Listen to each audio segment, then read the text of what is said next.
ADHD stands for Attention Deficit Hyperactivity Disorder, and it's far more commonly diagnosed in today's times than it has ever been. A recent study shows that over the past decade, the number of ADHD diagnoses has risen by a staggering 43%. A popular and fairly new drug used to combat ADHD is called Adderall. Adderall is a stimulant that, when taken, promotes focus, brain activity, and calmness. However, there is a great amount of concern among parents and medical professionals about Adderall.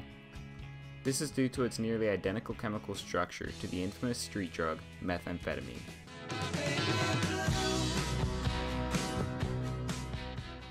The only difference between the main chemical compound in Adderall and methamphetamine is the lack of a single hydrogen molecule. So I set out to find the opinions of Adderall users, critics of the drug, and medical professionals at Elder.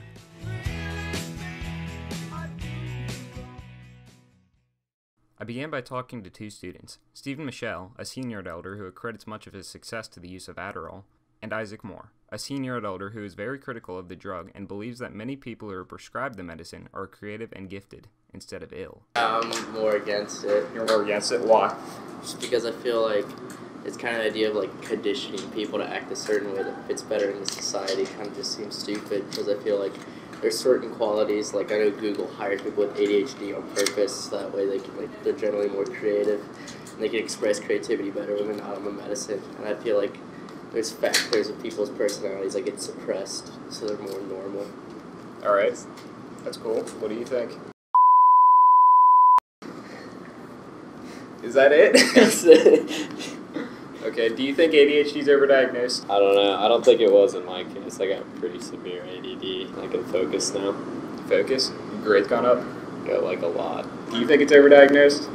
I mean, yeah, to an extent. I feel like I mean, it's kind of tough because ADHD isn't something where it's like, it's not like cancer where it's like there's a set point where you can just point out and be like, that's ADHD right there. So you think it might not exist? Well, it like exists, but it's just a chemical imbalance, but it's just like a certain extent, because I think no one's like completely normal. It's just what standard, like when is it too much that you need to start giving them medicine. Wait. Right. So do you think people fake it to get their medicine? I don't know if people fake it, because I mean, I don't know, sometimes it's just easier just to say, I mean, if a kid's a little bit more hyper, or like when our parents were kids, it would have been, oh, this kid's hyper, full moon today, or something like that. Like, but then now it's easy to be like, oh, ADHD, give them medicine, we'll be fine, because it's going to work once they find out the chemical levels regardless. So it's not like a disease as much as it is just your brain's different. I don't think you really need to fake anything. Like, if you just ask, like, it's really not that hard to get a prescription. You just go in and tell them you're having trouble focusing. Do you think kids nowadays have more ADHD than they did back then, and that's why they're prescribing more medicine? Or do you think that they're prescribing more medicine for something like Isaac said, like they're trying to suppress things? I wouldn't say they have more ADHD. I'd just say there's like more distractions available, like technology and stuff, so there's a lot more possibilities to get off track, which would cause them to think you're different. Whereas a while ago, when there weren't really many things you could do to distract yourself, I guess they wouldn't notice it as easily.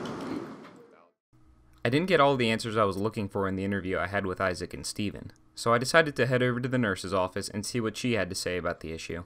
Ms. Bowles has been the nurse at Elder since 2014. She dispenses medicine to students with ADHD every day. I do believe it's an actual disorder. There is medical criteria that they use to diagnose ADD and ADHD, and it's specific criteria, and you have to exhibit the symptoms for over 6 months. And there's like, you choose from a list of 6 symptoms, and if those symptoms persist in that 6 months, then you meet the medical criteria to be diagnosed with ADD or ADHD. Are there any downsides to ADHD medicines? Some. The stimulant medications are a Schedule II narcotic, so if you're not prescribed it and there's the drug sharing of it, it is a felony offense because of it being a Schedule II narcotic. There are non-stimulant drugs, though, that can be used as well. When you first start on some of the stimulant medications, there can be some side effects of stomach pains. People have trouble sleeping at night, but it'll typically go away. Right. And it's minor. Would you say that the goods outweigh the bads in most cases, in most people that are prescribed it? Mm-hmm. And the majority, I would say yes. The positives outweigh the negatives. The lack of focus can affect someone's self-esteem and their socialization skills, and then they also then don't feel they are performing in school at the level that they can. So yes, when somebody is prescribed the medication that needs the medication, I think that they can turn around not only academically, but then they feel like that they fit in more socially as well, because they have that more control and are not as impulsive and disruptive to social events sometimes. Right. So there you have it. Is prescribing Adderall to more students for the better, or are we just playing with fire? You tell me.